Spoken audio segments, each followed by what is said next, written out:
Hi, నా పేరు హరికృష్ణారెడ్డి. నేను మనోరమ సూపర్ స్పెషాలిటీ హాస్పిటల్లో కిడ్నీ వైద్య నిపుణుడిగా సేవలు అందిస్తున్నాను. నేను నిజామాబాద్లో 2018 నుండి కిడ్నీ వైద్య నిపుణుడిగా సేవలు అందిస్తున్నాను. మొదట్లో వచ్చినప్పుడు చాలా మంది పేషెంట్స్ 30 ఇయర్స్ 40 ఇయర్స్ లోపే కిడ్నీ జబ్బులతో రావడం జరుగుతుంది. సో దానికి సరైన కారణం స్టార్టింగ్ లో అర్థమయ్యేది కాదు. సాధారణంగా షుగర్ వల్లనో, బీపీ వల్లనో లేదా వేరే కారణాల వల్ల రావాలి. కానీ ఇక్కడ ఎందుకు ఇంత చిన్న వయసులో పేషెంట్స్ కి కిడ్నీ జబ్బులు వస్తున్నాయి అర్థమయ్యేది కాదు. కానీ ఓ పీరియడ్ ఆఫ్ టైం, ఒక 2 సంవత్సరాలు సీరియల్ గా నేను చూసిన కేసెస్ అనలైజ్ చేసడానికి అర్థమైంది ఏంటంటే, ఇందులో చాలా మంది పేషెంట్స్ 40 సంవత్సరాల లోపు మనం చూస్తున్న కిడ్నీ జబ్బులతో బాధపడే వాళ్ళని మనం అనలైజ్ చేస్తే వీళ్ళందరూ కూడా మిడిల్ ఈస్ట్ కంట్రీస్ లో 5 ఏళ్ళు 10 ఏళ్ళు జాబ్ చేయడానికి వెళ్ళిన వాళ్ళే ఉన్నారు అందరూ. అందులో కూడా మిడిల్ ఈస్ట్ అంటే సౌదీ, దుబాయ్, బెహ్రెయిన్, కువైట్ ఇలాంటి దేశాలకు లేబర్ పనులకు లేదా ఎయిర్పోర్ట్లలో ఇక్కడ పనిచేసే వాళ్ళు చాలా మంది అధిక ఉష్ణోగ్రతల్లో పనిచేయడం జరుగుతుంది. ఇలా అధిక ఉష్ణోగ్రతలో సుమారు 2 సంవత్సరాల పైన పనిచేసిన వాళ్ళకు కిడ్నీ జబ్బులు వచ్చే ఆస్కారం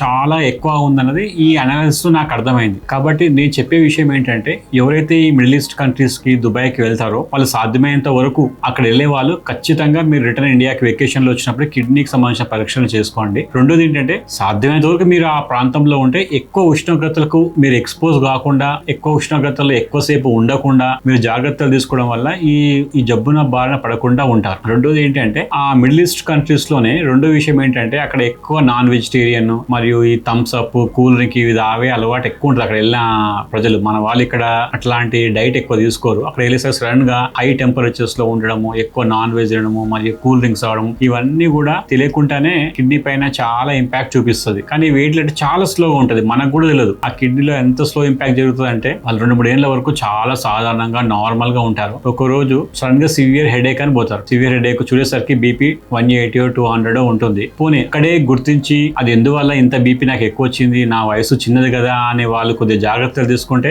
అక్కడే కొద్ది వరకు ప్రాబ్లం అవాయిడ్ చేసి లేదా ఆ ప్రాబ్లం తగ్గించుకునే అవకాశం ఉంటుంది. కానీ సాధ్యమైనంత వరకు మన వాళ్ళంతా ఏం చేస్తారంటే, ఒక 2-3 days 1 month 2 months BP tablets వాడేస్తారు. మళ్ళీ తర్వాత ఆ బీపీ టాబ్లెట్స్ వాడరు, ప్లస్ ఎక్కడ ఏ డాక్టర్ కూడా సంప్రదించారు. So over a period of time, ఒక 6 మంత్స్ కో 1 ఇయర్ కో 2 ఇయర్ కో ఏమవుతుందంటే, ఆ బీపీ చాలా ఎక్కువ వాళ్ళకు ఉండి అదే ఎన్విరాన్మెంట్ లో ఉండడం వల్ల ఆల్మోస్ట్ వాళ్ళకు కిడ్నీ మ్యాక్సిమం పాడై వాళ్ళు సివియర్ స్టేజెస్ అంటే కిడ్నీ జబ్బు పాడై పూర్తిగా లక్షణాలు, దమ్ము వచ్చేసి పూర్తి లక్షణాలు వచ్చేంత వరకు కూడా వాళ్ళు డిటెక్ట్ కాదు వాళ్ళకు. సో వాళ్ళు అంత సీరియస్ కాగానే తిరిగి ఇండియాకి వచ్చేసరికి ఏముంటుంది, ఇండియాలో ఆల్మోస్ట్ కిడ్నీస్ అనే పాడేయండి, మేము డయాలసిస్ చేయాలని చెప్తాం. సో ఇంకా వాళ్ళ లైఫ్ అంతా లైఫ్ లాంగ్ డయాలసిస్ చేసుకుంటూ ఉండాలి. వాళ్ళు అంతా కూడా 30-40 ఏళ్ళ లోపు వాళ్ళే ఉంటారు. సో నా సజెషన్ ఏంటంటే, ఎవరైతే ఈ మిడిల్ ఈస్ట్ దేశాలకు ఈ లేబర్ ఉద్యోగాలు చేయడానికి వెళ్తారో వాళ్ళు ఖచ్చితంగా ఎక్కువ సాధ్యమైనంత వరకు ఎక్కువ ఎండలో ఉండకుండా చూసుకోవాలి, ఎక్కువ నీళ్లు తాగాలి, మాక్సిమం నాన్ వెజ్ తినకూడదు అక్కడ ఉన్నంతసేపు, థమ్స్ అప్, కూల్ డ్రింక్స్ లాంటివి తాగకూడదు. అండ్ ఎప్పుడైనా వాళ్ళకి కనుక బీపీ కనుక వాళ్ళు ఫ్రీక్వెంట్ గా 6 మంత్స్ కు 3 మంత్స్ కి అక్కడ బీపీ చెకప్ చేసుకోవాలి.